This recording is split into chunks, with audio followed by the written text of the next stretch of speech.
My name is Catherine with the Center for Ideas and Society, the Humanities Research Center at UC Riverside, and it's my pleasure and honor to welcome you to this event this evening, Science Fiction and Love Poems. If you joined us yesterday for Science Fiction and Weirder Things, you know we're in for a great treat tonight, a conversation and reading with an author on the theme. So welcome. And while we're in this moment of gratitude, I want to thank our hosting partners for this event, for last night's event and today's event, the Palm Desert Center. You know them, you love them, fantastic people, so grateful for all their support. We're also partnering with the Speculative Fictions and Cultures of Science program at UC Riverside and Department of English.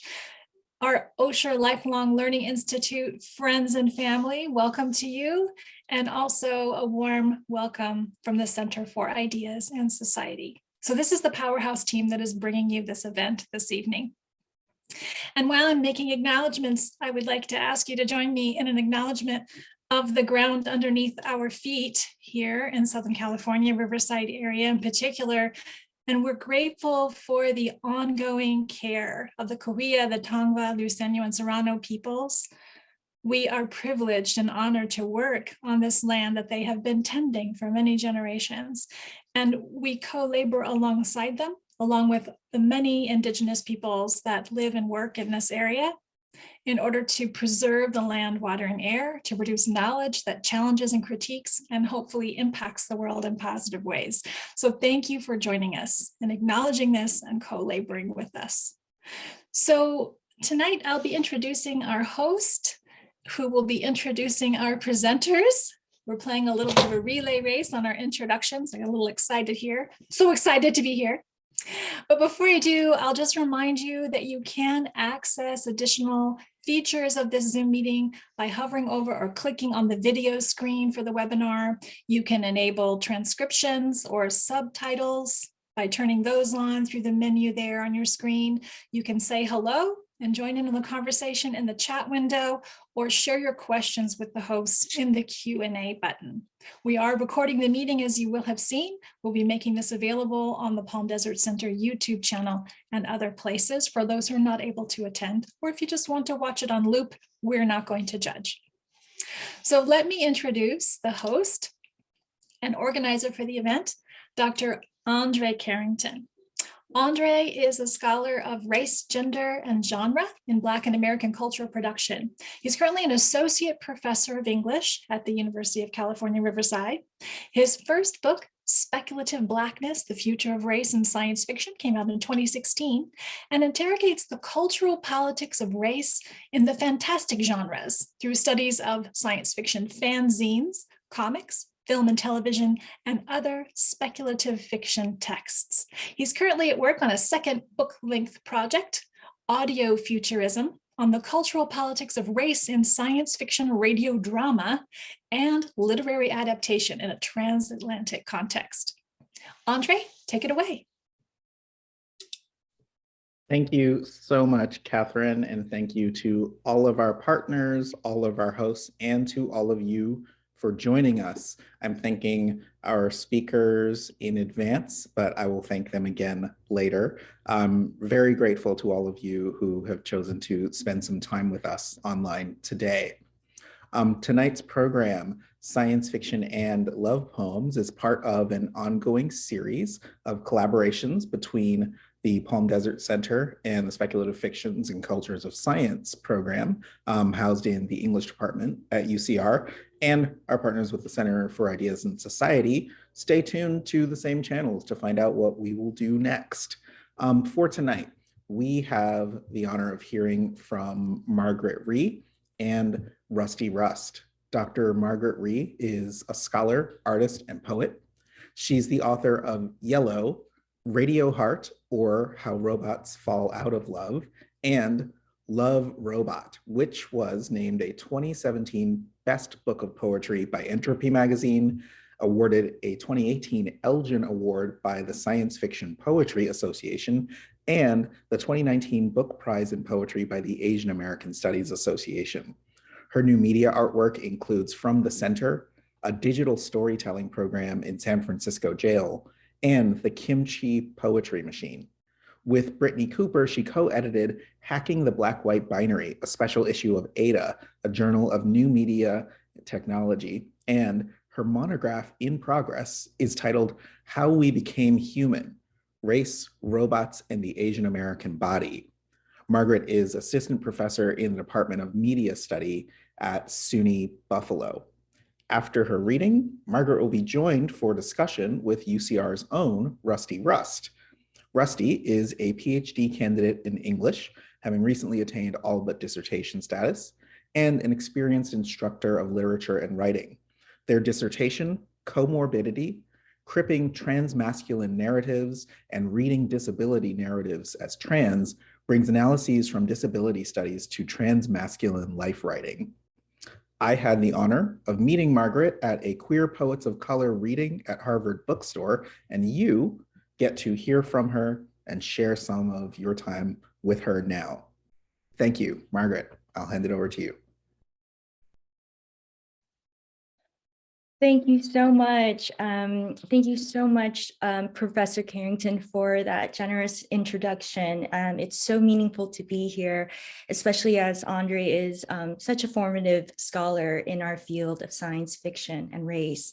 So really exciting to be here. Thank you again. And that event at Harvard was so fun to do together. Thank you.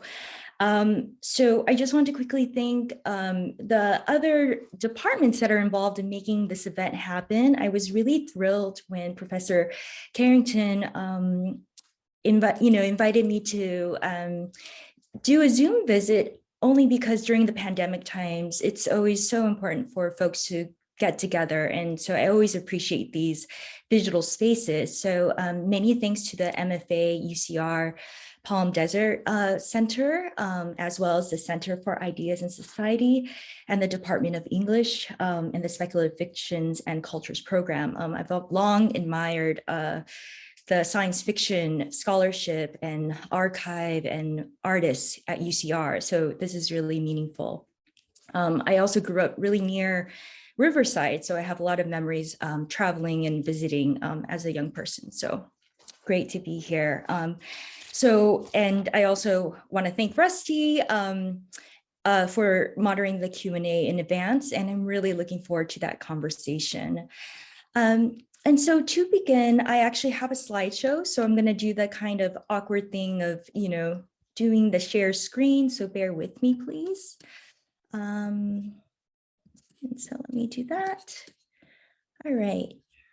So let's just do a full screen. Okay, so it looks like it might just be me. Okay, yeah, I'll do that just so there can be a visual. So I was really excited about this intersection of thinking about an MFA program where poets are, training and learning in terms of writing poetry, as well as a Department of English of having scholars, such as emerging scholars like Rusty, who are doing really exciting work. And so I hope to speak to these intersections of what it means to be a poet and a scholar and how that shaped the development of this particular project. I'll also touch upon some of my current work to make some connections with this idea of poetry machines. So I wanted to begin with these two quotes. There must be something hardwired into its machinery, a heartbeat, a pulse that keeps it breathing, by Edward Hirsch in The Making of a Sonnet. And the second quote by Alan Turing, computer scientist, I could never write poetry, which he includes in his article on artificial intelligence, computer machinery and intelligence, published in 1950. And I love thinking about these two quotes together, because the first one speaks about the sonnet, this form of poetry as a machine. And the second one, we might be surprised to think about AI and the questions of AI with poetry. So a lot of my interests and questions include these, the intersections between poetry and technology and speculative futures. So my book, Love Robot, is a collection of robot love poems, which draws from this intersection. It's a science fiction collection of a world where humans and robots fall in and out of love. It draws from a variety of forms, which I'll share more about going forward in terms of codes, coding, algorithms, but also how we can also think of poetry as a kind of code as well, and how we can think of code as poetic. So part of my thinking around the book is, drawing from Turing, right? He asked, how can machines think? And so when I was engaging with his work, I thought about this question: what if we change that word think into love? And, how would that perhaps prompt different kinds of poetry? And so this book in particular really takes up this question: can machines think? To can machines love? And in doing so, I think what it does is also bear in mind of how robots can be queer, right? And how science fiction is always kind of a queer act of resistance. Along the same time I was writing this book of poetry, I was also working on a dissertation project, how we became human race robots in the Asian American body, which is my current book project. It's currently under review at Duke University Press. And, I was learning and researching a lot about robots and race. And I found that as a poet, I really wanted to explore some of these ideas in terms of a creative outlet. And so the poems really helped me think about affect and emotion and intimacy in ways that I was not able to in the monograph. But both practices of critical engagement with the robot as well as creative are incredibly important to me. And I'd love to hear more from others who are engaging with the robot in science fiction in these ways. So this is just an image of my table of contents in the book. As you can see, there's different sections that take on different forms, and I'm happy to answer any questions. For the purposes of our time here, I'm just going to read a few from select sections, but again, very happy to answer any questions. So I wanted to just go ahead and kind of start with a poem from the first section that includes a lot of narrative poems as well as algorithms that go alongside these poems. The first poem is Beam Robot. How did we meet at the bar? I thought you were beautiful across the way. You lit up with the pinball machine. You dazzled every time the pool stick hit a cue. I liked your lights. I liked you. I decided to say hi, and there you were, dazzled by me. This never happens, you say, after an evening of talking. We find ourselves alone, your lights hovering over me, my flickering dream machine. There is no love manual for robots. You're all made so uniquely in a steel factory where no one has the keys to turn the electric locks. I never attempted to hold one between my breasts to turn on your lights. You had so many keys, all that never seemed to work with me. When I began to love someone else, would that be okay? I'm not sure, you replied, how I'll react. Who programmed you? You placed 2 silver coins on my eyes and asked me to stay. And I couldn't, dear robot, not to be cruel, but because I thought I was right. I was following the Morse code of my human heart. Why did you buy flowers and cards for me, even though? Why did you shine and flicker and blink after it was long over? All I naively remembered of you was a soft and dim. And now I understand why you took what you could. The cold moon sullies a wet San Francisco lawn. Small glints on blades of grass depends on how you look. What I remember once, after we had dinner in the city, and there between Turk Street and 7th, I stroked your shoulder, your lights began to beam, and you stayed put as the cars passed us and the traffic lights eventually all turned red. Here's the algorithm. 1, configure equals source. 2, loop. 3, loop. 4, flicker. 5, hover. 6, if configure equals goal, return goal reached. 7, if configure equals plus step, stroke, beam, stay. 8, red. 9, red. 10, red. I'll go ahead and just read one more poem from that section that also includes an algorithm. This poem is entitled Sleep Robot. I sleep while you stay awake, robot, and you never seem to mind. Robots don't sleep, you said to me, but we do like to take time for daydreaming. I never asked what you dreamt. I never thought about what you saw. And when I closed my eyes into a deep slumber, as you lay next to me, one thing is certain, I could only sleep with you. There is no sweeter lullaby than the hum of your servo motor, but slower and slower it ran, and rustier you became. I never noticed until one day you needed to get fixed, maybe even replaced, you said. If I don't, I may stop in the middle of the night, never to see you again. So stay up with me until my plane leaves in the morning, until this city falls in, until every gear in me stops, or if we only have this evening left. I tried to stay up. I did everything to try, yet my eyes fluttered shut long before all your lights died into the dead city, deep cough of night. You left my robot, left me lonely for the hum of your servo motor. You left with a daydream of my sleeping face into a sea of plentiful oil, screws, and gears. Here's the algorithm. 1, configures equals source, 2, loop, 3, loop, 4, if configure equals goal, return goal reached, 5, if configure equals stay, 6, dream. All right, so I just wanted to read those poems just as an example of the first section, in which all the narrative poems have a corresponding algorithm to them to really demonstrate this connection between code and poetry. And so to kind of continue on what we started with in thinking about Alan Turing, and I'm going to really kind of touch on Alan Turing, toggle back and forth alongside this reading, is thinking about the sonnet as he writes these particular questions here about poetry, and this question of whether a machine could write poetry or do math or chess.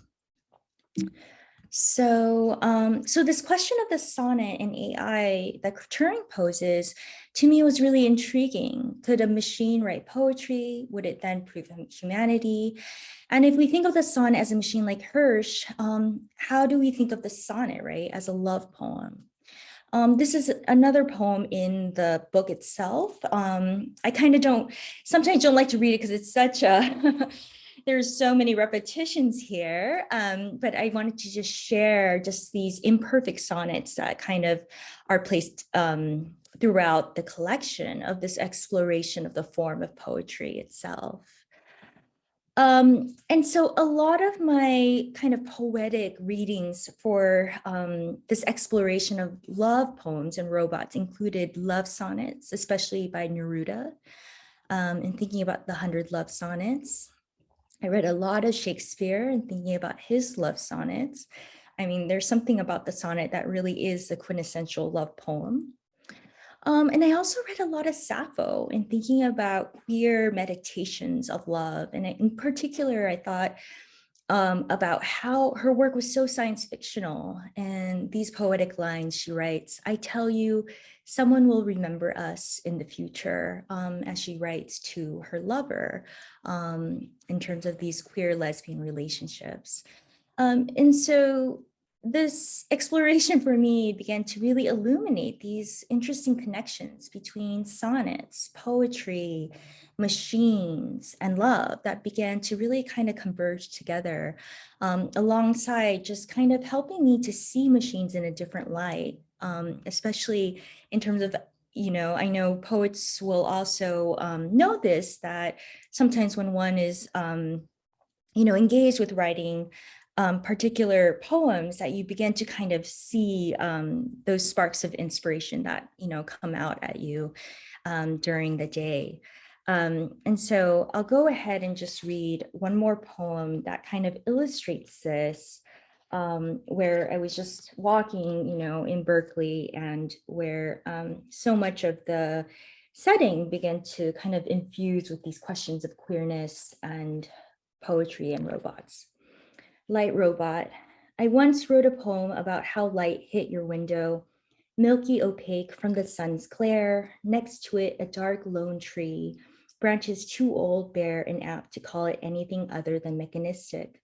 The moment the night settled in, your windows became so clear. Once the dust settled in, I saw Christmas lights that hang 2 seasons too late. And now it's hard to make out the shadows of the tree that helped me find my way home to you. I once wrote this poem on my hand, but it washed away when I touched you. Unremarkable scrawls, now even more obscure and faded, like that window light that seemed to disappear in one long glimpse. It's never gone, a doctor's daughter told me. The ink runs through into your blood. And actually, it's not good for you, the doctor's daughter said. Don't ever write poems on your skin again. In addition to my heart, take my organs, pancreas, lungs, larynx, my arteries. You took your gears, microcontrollers, motors, sensors, your wires, and laid them at my feet. Your screws fell one by one, a delicate metal sonata, a stereo in my ear. So for me, these poems were a way to explore queer relations in a way that wasn't explicitly queer. I was always kind of writing poems and still write poems about race and gender and sexuality. But what science fiction did for me as a poet was really open up different avenues of expression in a way that was a bit more subtle and that could take on technological metaphors to express and explore. And so what I wanted to point us to is thinking back to Turing and the Turing Test. And what's interesting about Turing, and many folks here who are, new media scholars and engaged with Turing will know this already, but for anyone who might have other questions, I'm happy to discuss this further. But thinking about the Turing Test itself and how he began with gender. And so this question of gender, of whether or not one could determine who is a man or a woman in his article on AI. And so the Turing Test itself, as a configuration of two humans and one machine, in which to determine an artificially intelligent machine would begin with the questioner of asking these series of questions of where if one could not determine who is the human or machine, then the machine itself would be considered intelligent. And so a lot of what Turing was doing was about performativity, right? How can machines perform? How do humans perform? And what was really interesting was thinking about his own identity as a gay man, alongside being a foremost computer scientist, and how gender really framed some of the initial questions that he begins with in the article itself. And so again, there's these really rich connections with queerness and speculative imaginations, right, with the machine, and poetry that oftentimes may not be seen together, even though Turing really placed them together in this really quite fantastic article. I would highly recommend it for anyone, just because he's such an engaging writer as well.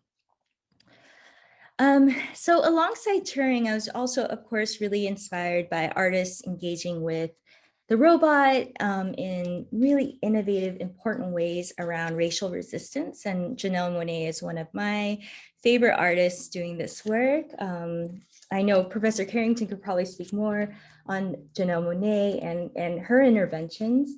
But this is an epigraph in my book, just because she has always kind of inspired some of these poems.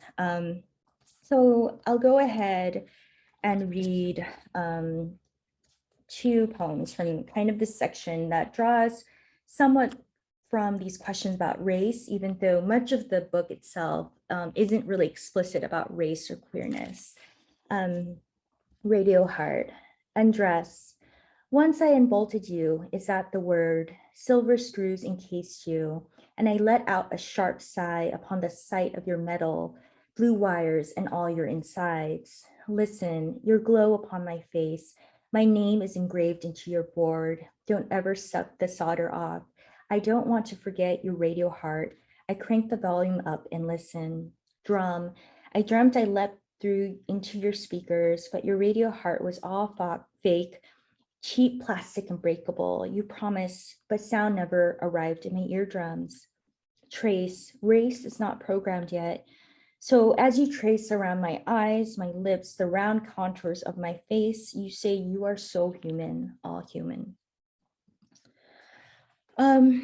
So alongside artists like Janelle Monae, who have been working, so dynamically with the cyborg, I was also informed by some of my work as a new media artist. And in particular, I was working on a game called the Turing Test tournament that was at UC Berkeley during this time, where I was learning how to create chat scripts. So a lot of the chat scripts ended up being part of some of the poems in the last section of my book. And what, always kind of was uncanny to me was just how much of code, the language of code, and just was so beautiful. It was so poetic to see code and to want to kind of really do that mixture. The poem itself really allowed that to happen. And so this is one of the poems, Write Robot, that incorporates these chat scripts that was, drawing from my experience of working on the game. They're very hard to read. So alongside those scripts, I then, became really interested in scripts about same-sex marriage in particular. And, I don't know, for many of you probably familiar with canvassers who stop you on the street and ask you, will you support, this policy, et cetera. And during this time, there was a lot of movement around same-sex marriage. And so I got really intrigued by the canvasser scripts. And so I'll go ahead and read this and just kind of thinking of the uncanny connections with chat scripts. Street rap, greeting. Hi, how are you? Street, I'm looking for you. You are for me. Street, thanks for stopping for me. Intro, my name is Roberta and I'm looking for a partner. News, as you may heard, robots and humans can marry in the state of California, and it's an unprecedented fact. We can now marry and will no longer be denied the legal protections we deserve. Problem, the problem is that there are now still 35 states that do not recognize marriage equality, including all galaxies and planets still not named. Solution, that's why we launched the Out for Robots campaign to win the freedom to marry across the universe. Non sequitur, yes, that classic line really delivers. It really does. Robots hate coffee. Urgency, we're facing a lot of opposition in states right now, so we need to increase public support. Clipboard, here, take a look. Hand over clipboard, point out states and galaxies.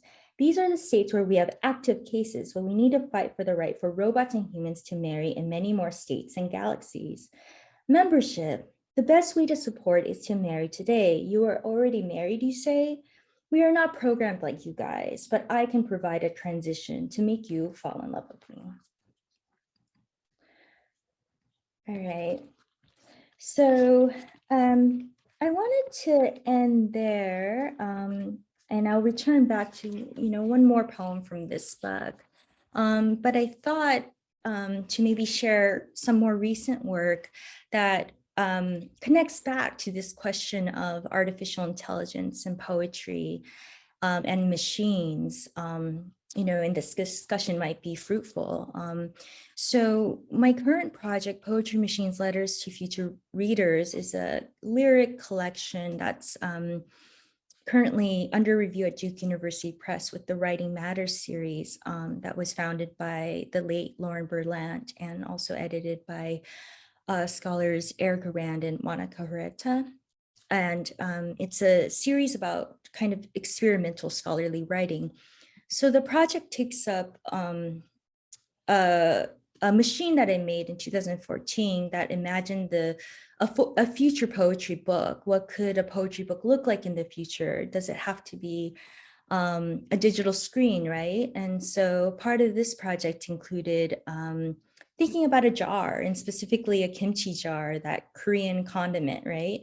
that's a kind of a feminist act of making, and how feminist poetry can be programmed in this jar. And upon opening it, people will hear feminist poetry. And many of these poems that are in this jar are not my poems, but actually of different friends and feminist poets that I invited to write poems for the machine itself. So I'm happy to answer any questions on this project. You can also check it out at the Electronic Literature Collection, Volume 3. But what I found was when I made this project, I began writing a few essays about it, upon request, or just some questions that I wanted to explore. And over time, kind of a manuscript kind of came together around different contours of poetry and machines, and of course, love and queerness. And so I found myself coming back to Turing again, of course, and I wanted to share just one small section of the book that does explore Turing, among other topics. And so, as we discussed earlier, Turing was using, these different analogies and different syllogisms, right, to think about artificial intelligence and drawing in poetry as well as gender. And more specifically, when Turing, as a gay man, began to get penalized by the UK in state-sanctioned violence for his sexuality, he definitely was a very out and open person about his sexuality amongst his professional colleagues. And so he wrote a letter to his fellow friend, Norman Routledge, a mathematician, about his concerns. And he writes, quote, "I'm afraid that the following syllogism might be used by some in the future. Turing believes machines think, Turing lies with men, therefore machines do not think." So in the project itself, I'm, trying to sort of meditate on Turing's speculative visions of poetry and machines a bit more directly with queerness. And so with Turing's death, when he's believed to commit suicide and found with the cyanide poisoning and a half-eaten apple, it's often thought that the apple, right, and when we think about the Apple computer logo, that might be a homage to Eve, but actually could be much more symbolic of a homophobic world that Turing experienced. And so, as the late queer theorist Jose Esteban Muñoz writes, quote, "I always marvel at the ways in which non-white children survive a white supremacist US culture that preys on them. I'm equally in awe of the ways in which queer children navigate a homophobic public sphere that would rather they not exist. The survival of children who are both queerly and racially identified is nothing short of staggering," unquote. As Muñoz writes, queer children of color navigate a homophobic public sphere that would rather them not exist. And the world did not want Turing to exist as he was. Turing was a child once, and while he was not a child of color, he suffered the jagged slings of a world that was not ready yet to imagine. And so given this, of course you would imagine a world that could change, imagine a machine that could change this world, this reality. Imagine a poetry machine. So I wanted to end there, just in terms of time, but those are some pages from the manuscript. The book project has many images that are included along the text, but thinking back of Turing's speculative visions, right? And oftentimes the queer dimensions are not, I think, nearly as enough explored in terms of his formative work in artificial intelligence and robots and AI. And so, and I think it really, prompts us to think about poetry and science fiction, right, as queer interventions, that queerness is really embedded, right, in these intersections of the machine and technology, and poetry, and how they can offer us new visions of bridging across divides. So thank you. I'll end there.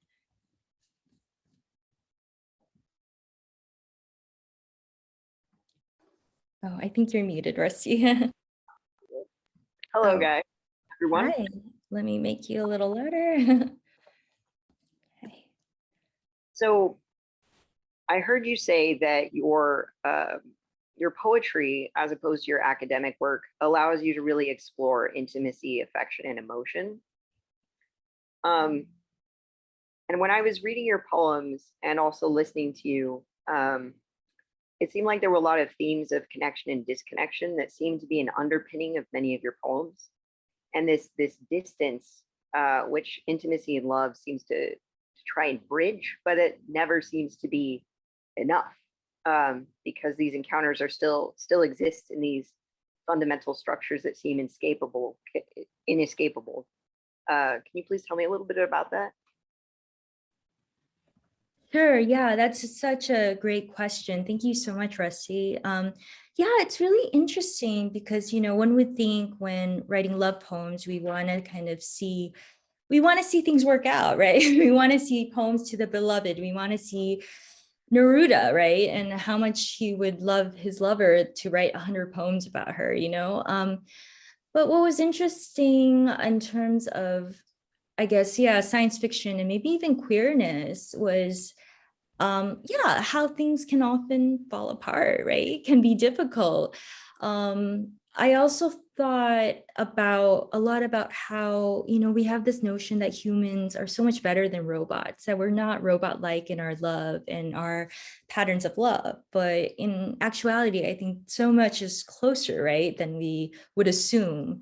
And so I think that's what's happening here, as you point out, that there's disconnection that happens in the narratives of the poems, that they fall in and out of love, but there's also failure, right? There's a lot of queer failure that happens. And so it definitely became kind of a messy, imperfect exploration of love, but one that I'm okay with, Yeah, no, definitely. Actually, and by the way, anyone who has any questions, feel free to submit them. This doesn't just have to be a conversation between the both of us. Funny that you should say robots are closer than you think. Because when I was reading this, I'm autistic. And, autistic people in the way that we think are often associated with robots. So when I was reading this, I was like, oh my God, I identify with this robot. So I was like then confronted by what I know to be society's association with robots and my encounters with them, which is that they're evil and gonna take over the world.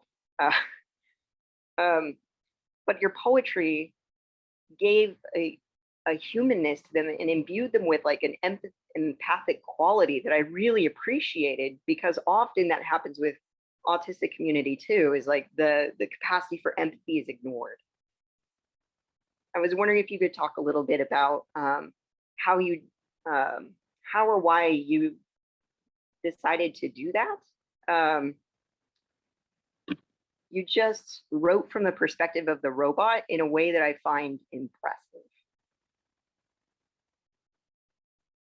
Great. Well, thank you so much. And yeah, I mean, I think you raise really important points. And there's so much about disability studies that like cyborg studies and robot studies draws from and learn, there's so much important intersections.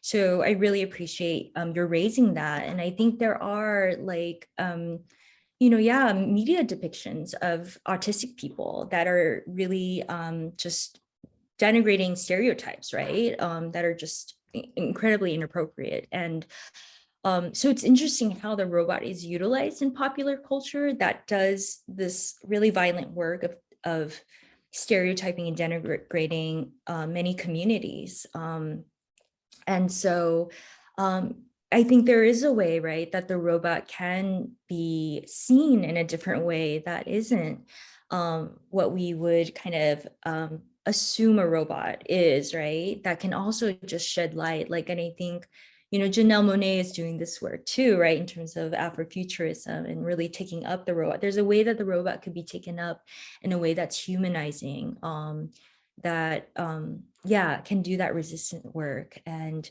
absolutely, I think representations of the autistic community. And I think especially, when I think about queer, autistic, activism. It's just a really important discussion and movement that's happening right now. So thank you so much for sharing.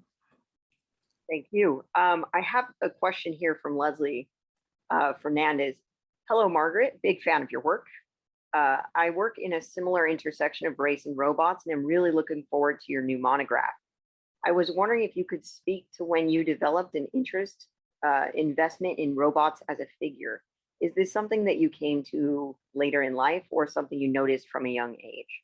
If you had the time, I was also interested in your thoughts about Turing's idea of the child machine, and that we might, in a way, need to raise a robot if we wanted to develop true artificial intelligence. It's the part of computing machinery and intelligence I always liked the most, and was curious on if you had any thoughts on that. It strikes me as a relationship that's parental in a non-heteronormative way. Great. Thank you so much for that question.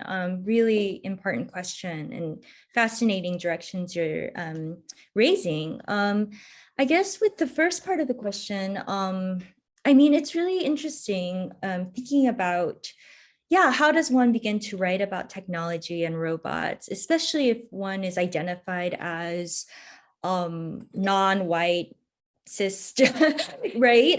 There's a way that science fiction can be incredibly violent and kind of alienating. And it took a long time for me to feel okay about writing science fiction. I think for me, I guess as a scholar or intellectual work, what happened was when I went to graduate school, I was always really interested in media. I came to graduate school as a journalist, actually in Los Angeles. So definitely very Southern Californian.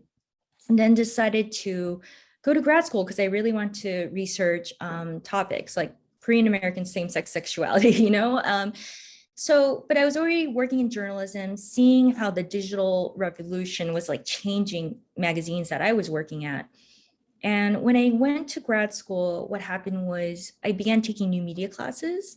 And that really opened up the conversation around technology for me. I took some really great classes on new media art with roboticist Ken Goldberg, who's a roboticist and new media artist who also became one of my advisors and also, great mentor. I'm thinking about robots, right? I was also reading a lot of new media theory, like Wendy Chun's work, right? Thinking about race and as technology that also pose these questions.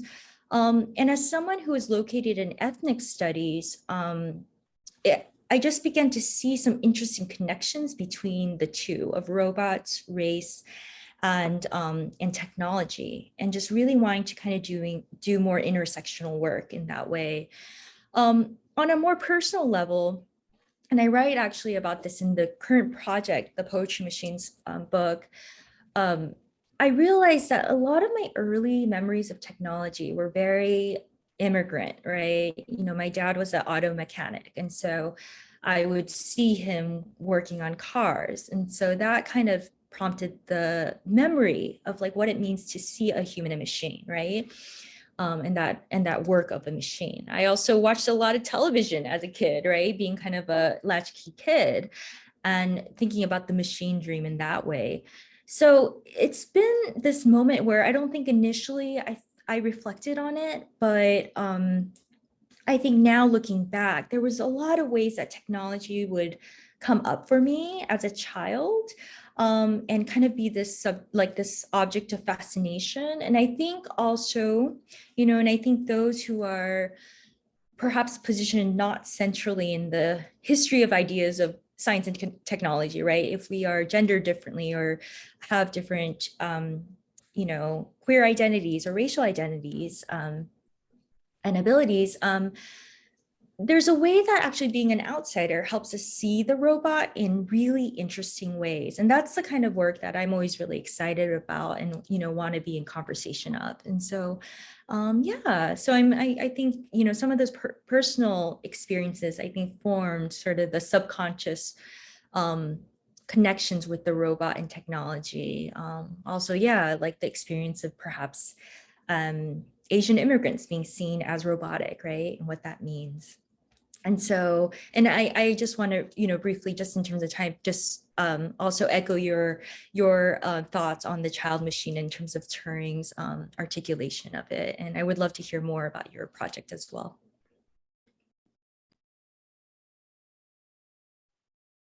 Do we have any more questions? I'm sorry, this is the first time I'm using this, and it says that there's a question, but I guess this, oh. I'll just have to click answer live. And then, okay.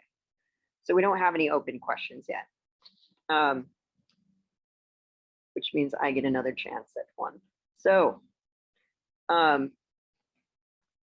when in one of your poems, you say race isn't programmed yet, and it feels to me like you're talking about like color blindness, because the robot says, "I see human." I was wondering if you had thought much about the way in which race may not be programmed, but racism is heavily programmed, and how a lot of that color blindness leads to racial disparities in health and other sectors. And if you've explored that color blindness in other parts of your poetry that I may have missed.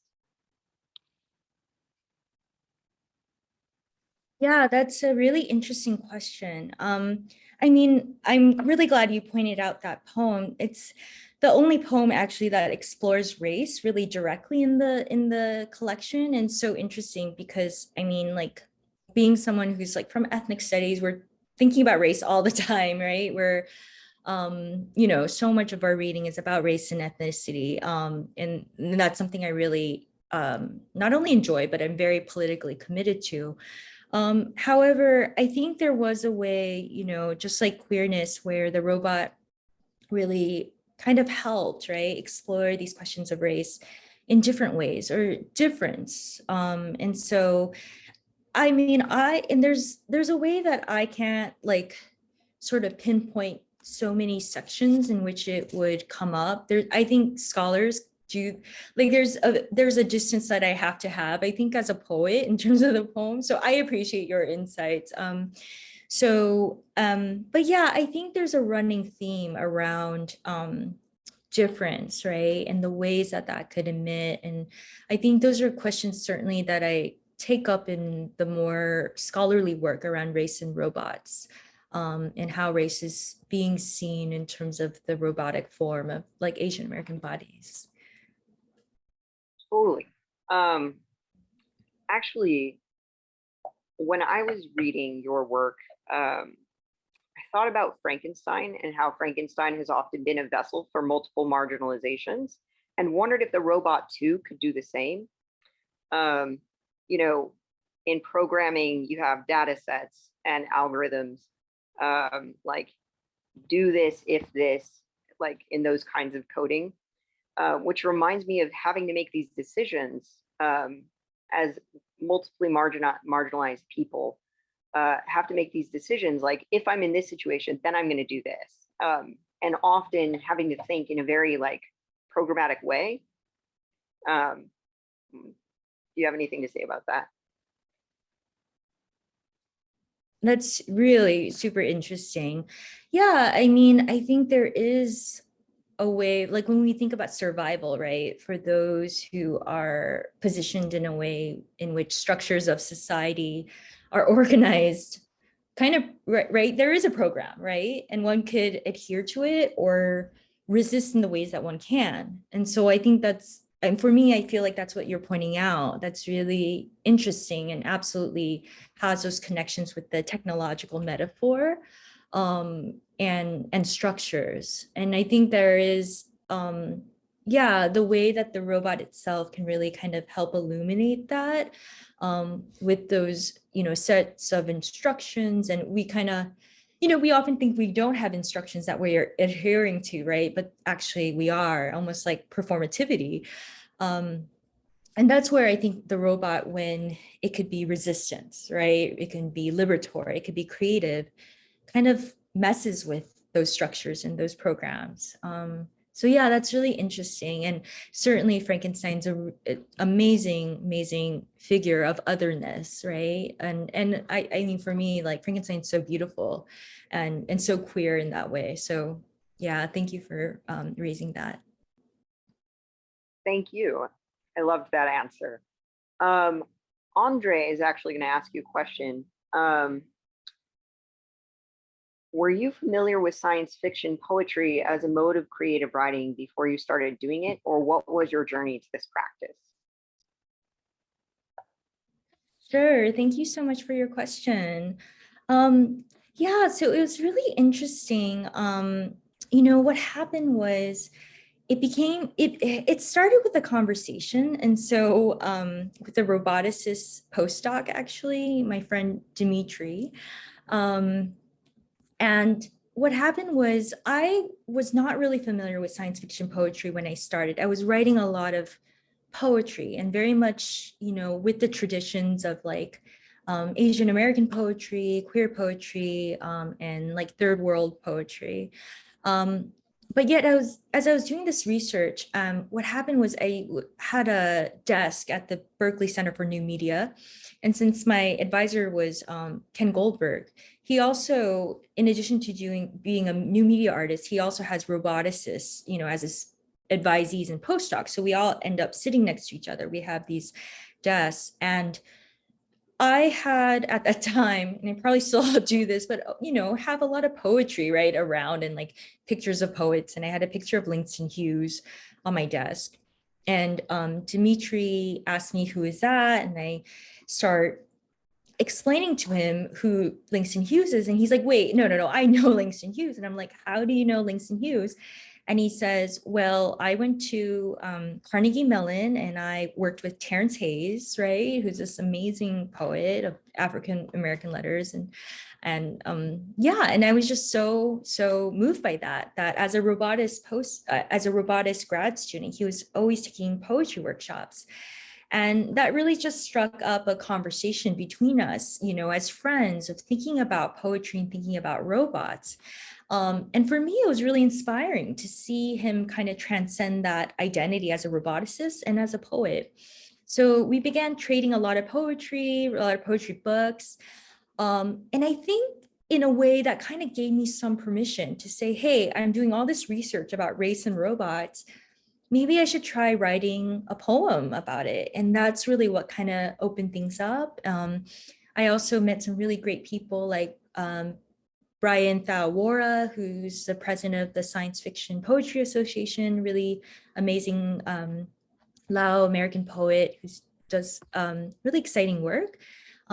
Talking with him and like Ching Chen, is working on like cyber poetics, reading like Douglas Kearney's work on the Black Automaton. So all of these poems really helped kind of shape those possibilities. But I definitely think it was somewhat of a process of kind of getting there.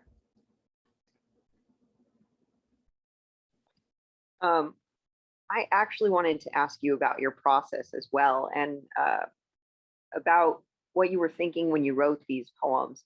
But Rodolfo Avalar actually kind of asks a question that goes a little more in depth that I'd like to put out here. Hi, Margaret, fellow poet here. I love seeing and hearing the algorithm poems, and I wonder if you could speak a bit about the form of those, how they appeared to you as you wrote them, how the form opened up possibilities in this work, or just generally to hear about this form and its function within the collection. Awesome. Thank you for your question. Yeah, you know, I think as we were discussing around the intersections of robotics and poetry, during the research process, I was also reading a lot of kind of straightforward robotics books. I mean, it didn't really make it into the research necessarily, but I was, you know, just kind of being interested in exploring and also being kind of thorough in that way. So I would always see these algorithmic codes and I just found them quite beautiful in terms of its form. And at the same time, I was also working a lot with Cecil Giscombe, who does a lot of work on experimental poetics and race. And so thinking about form was something that kind of sort of came up organically when looking at the code. And so that's kind of where the code poems drew from, was the actual codes that I was seeing, but also messing with them, right? And thinking about, well, what happens if I include a word here? What would that do to the code? And also, how do we think of the code as connected to the narrative poem itself? Could there actually be kind of a structure that connects the two? And that's what I was hoping on a formal level would happen. I was also reading Helen Vendler's work on poets thinking, an interesting book where she's tracing the ways that poets are asking these kind of continuous questions throughout their bodies of work, and are, and I think really articulating like the intellectual interventions of poetry. So, and that kind of made me think also about patterns, right? And so that's where I think the code poems and the poems themselves kind of came together and merged, and gave me some permission to play with the form.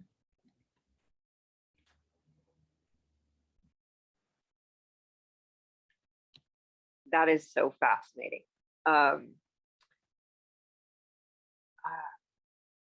I have like a question simmering that has to do with language and coding as a language, and how you merged those two. And it is not quite yet there. Does anyone else have any questions?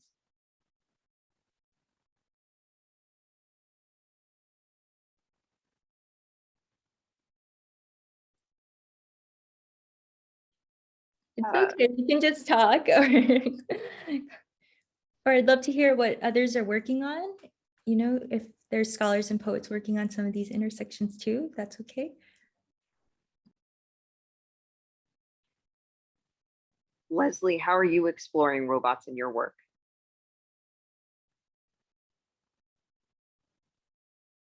Can we unmute?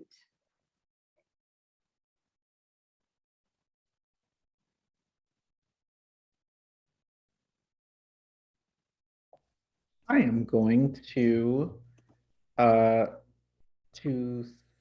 spotlight. I think I can do this. I think I'm gonna try to feature some of our participants as speakers so that they can speak on the Zoom. Is that working? I'm gonna find out. Well, I do have a question while you're working that out. Rebecca Sachs asks, is it a challenge to switch between registers, academic and poetic? I myself always have trouble getting out of my essay voice and jumping back into fiction writing. Yeah, that's a really interesting question. Thanks for asking that and sharing. I think it's really interesting for those working in multi-genres, because I think every genre demands different kinds of registers. For me, I think there's, I don't know, I think somewhat the clarity comes when I think the questions become a little more clear, or I give myself more freedom to express. And so then there becomes less difficulty in kind of moving back and forth between registers. So the Poetry Machines book, like this collection of poetry, Love Robot, has a lot of different registers. So there is fiction in that work and essays, as well as like artist books and just a variety of forms. I think, actually something I found quite difficult for me, if I, just to kind of also connect with some of the challenges, is that sometimes one has to learn also not to experiment. And that's what happened to me. So it's kind of the opposite, where I've been working on academic writing, and I found myself kind of wanting to be more experimental, but also seeing that perhaps, the argument itself, right? When we think about arguments, that it didn't really need a lot of the creative experimentation I was doing, that the argument was kind of part of the creative arc of the work, of the writing. So Yeah, so in that sense, it was difficult for me to kind of hold back and just respect the form that I was working in. And not to say all academic writing can't be experimental, because it definitely can, but that was one instance, I think perhaps in the opposite way that you're sharing, where I had difficulty holding back, because I don't have too much trouble going back and forth, but I do want to really kind of engage fully with that form. And sometimes that does mean holding back and kind of, staying with the form itself. One thing that did help me was also, I had a friend and a mentor kind of point out, thinking about the reader, which I don't do when I write, but in the revision process, thinking about how they would approach the writing, what would help them in terms of clarity, unless one as a writer wants them to be confused and kind of find their way, which can definitely occur in terms of experimental work. But thinking about the reader sometimes I think can kind of help the directions of some of the choices we make as writers.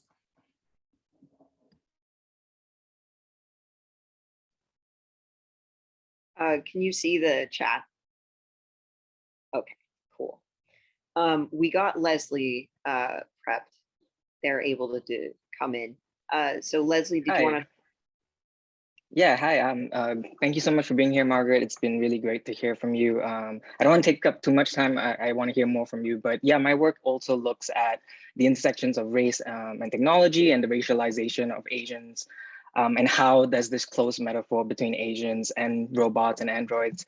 And my work recently has really been looking at it almost from the opposite angle and thinking about how robots in and of themselves and the figure and metaphor of robots and androids and AI has been racialized. And so thinking about how anti-Asian sentiment and Orientalism really has influenced the android imaginary, the robotic imaginary, and how we think about robots in the first place, and exploring that kind of cultural history. And I was also really struck by how you've gone between these two registers. I loved your last answer between going back and forth between the academic and the creative, because I found it similarly happening to me, where there was a lot of things that in my research came up that I only could express creatively. So I also write science fiction stories, and a lot of it is influenced similarly from all the research that I'm doing. And it is very much in interacting with race, gender, and sexuality in similar ways as well.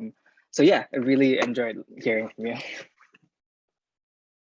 Awesome. Thank you so much for sharing, Leslie. That sounds like an amazing project, and I'm really excited about your practices.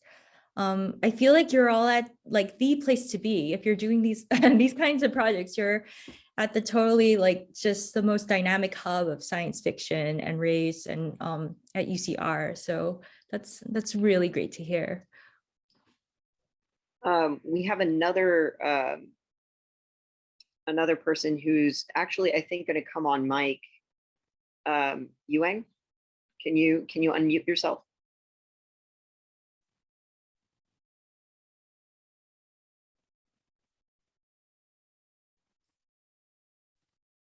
Sorry, I just mispressed the raise hand button. Sorry, I'm not asking any questions. So yeah. Okay. Not a problem. We can pat ourselves on the back for figuring out how to make it possible, though. Yeah, lots of learning. I feel like we're experiencing the like further integration of robot love in our lives now, because we're like fostering community with new media like in real time right now, which is kind of great. It's one of a few like wonders of the Zoom era that we can do this now. Can I invite you, Rusty, or you, Margaret, to just have any closing thoughts or questions you want us to contemplate before we conclude?